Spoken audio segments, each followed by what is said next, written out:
Students AR senior secondary school Sikar के online classes में आपका स्वागत है। जैसा कि मैंने पिछले वीडियो में आपको बताया था पाचन तंत्र के बारे में, आज हम उसी को कंटिन्यू आगे करेंगे। देखिए, मनुष्य का जो पाचन तंत्र है वो अलग अलग भागों से और अलग अलग ग्रंथियों से मिलकर बना होता है, ये आपको सबको पता है। और साथ साथ में ये भी पता होगा कि मनुष्य एक विषमपोषी जीव है, यानी हेटेरोट्रोफिक है।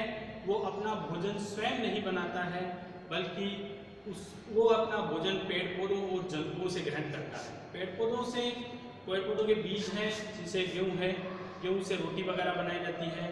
और जैसे जंतुओं से जैसे अंडा है, दूध है, मांस है, ये सब अपन जंतुओं से प्राप्त करते हैं।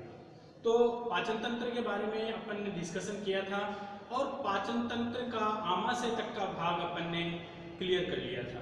अब इसके बाद में मैं एक बार दोबारा बना के बताता हूँ आपको। देखिए, ये मनुष्य का मुख बना रहा हूँ मैं, ये मनुष्य का मुख है। और इसमें पाचन तंत्र आपको पता है कहाँ से शुरू होता है, मुख से शुरू होता है।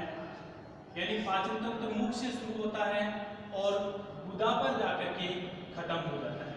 तो यहाँ से अपन ने इनके बारे में, सबके बारे में जान लिया था पिछले वीडियो में। ये आमाशय तक की संरचना के बारे में और क्या क्या काम होते हैं उनके बारे में जान लिया था। ये साथ साथ में अपन ने ये भी जाना था कि यहाँ पे जो है मनुष्य में जीभ होती है, दांत होते हैं, दांत कितने होते हैं, जीभ का क्या कार्य होता है, ये सब अपन ने अच्छी तरह से जान लिया था। आमाशय में किस तरह से पाचन होता है ये भी जान लिया था। अब इसके बाद में अपन आगे क्लासेस लेते हैं, तो आप देखोगे कि ये जो नली है ये इस तरह से मुड़ जाती है, भोजन नली इस तरह से मुड़ जाती है। और यहाँ पर एक ग्रंथि पाई जाती है, शरीर की सबसे बड़ी ग्रंथि पाई जाती है, जिसको अपन यकृत कहते हैं। यकृत जो है, लीवर भी इसको इंग्लिश में अपन कहते हैं। यकृत जो है वो मनुष्य की सबसे बड़ी ग्रंथि है। और इसके बाद में यहाँ पर लीवर के अंदर या यकृत के अंदर एक संरचना पाई जाती है, एक थैली सदृश संरचना पाई जाती है, जिसको अपन कहते हैं पित्ताशय। पित्ताशय में पित्त रस भरा रहता है, जो वसा का पायशीकरण करता है। और जो माध्यम यहाँ पे अम्लीय था, आमाशय में जो माध्यम अम्लीय था उसको क्षारीय करता है। फिर उसके बाद में अपन देखते हैं कि ये इस तरह से छोटी आंत आगे बढ़ जाती है और यहाँ पर एक विशेष प्रकार की ग्रंथि पाई जाती है, जिसको अपन अग्नाशय कहते हैं। अग्नाशय, ये अग्नाशय जो है ये एक प्रकार की ग्रंथि है जो अंतःस्रावी भी है और बहिःस्रावी भी है। यानी इसमें अंतःस्रावी के रूप में इंसुलिन और ग्लूकागोन नाम के एंजाइम बनते हैं, जबकि बहिःस्रावी के रूप में अलग अलग प्रकार के वसा पाचक, प्रोटीन पाचक, कार्बोहाइड्रेट पाचक एंजाइम इससे सेक्रेट किए जाते हैं। इसमें अपन आगे बढ़ें तो इस तरह से भोजन यहाँ से इस नली में आगे बढ़ता है। और यहाँ पर अपनी बड़ी आंत पहले मैं बना देता हूँ। ये बड़ी आंत है जिसको वृद्धांत्र भी कहते हैं, लार्ज इंटेस्टाइन भी कहते हैं। ये बड़ी आंत है अपनी, इस तरह से आप देखोगे ये बड़ी आंत है, ये बड़ी आंत है।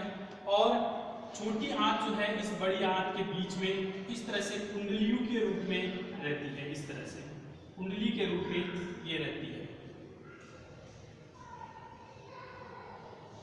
इस तरह से। अब यहाँ पर जहाँ पर बड़ी आंत और छोटी आंत जुड़ती है, वहां पर एक विशेष प्रकार का अंग पाया जाता है, जिसको अपन अपेंडिक्स या परिशेषिका कहते हैं। ये जो परिशेषिका है ये एक अवशेषी अंग है, यानी इसका कोई यूज नहीं है। पर जब पहले मनुष्य घास वगैरह खाता था, उस समय ये भोजन के पाचन के लिए सक्रिय रहता था।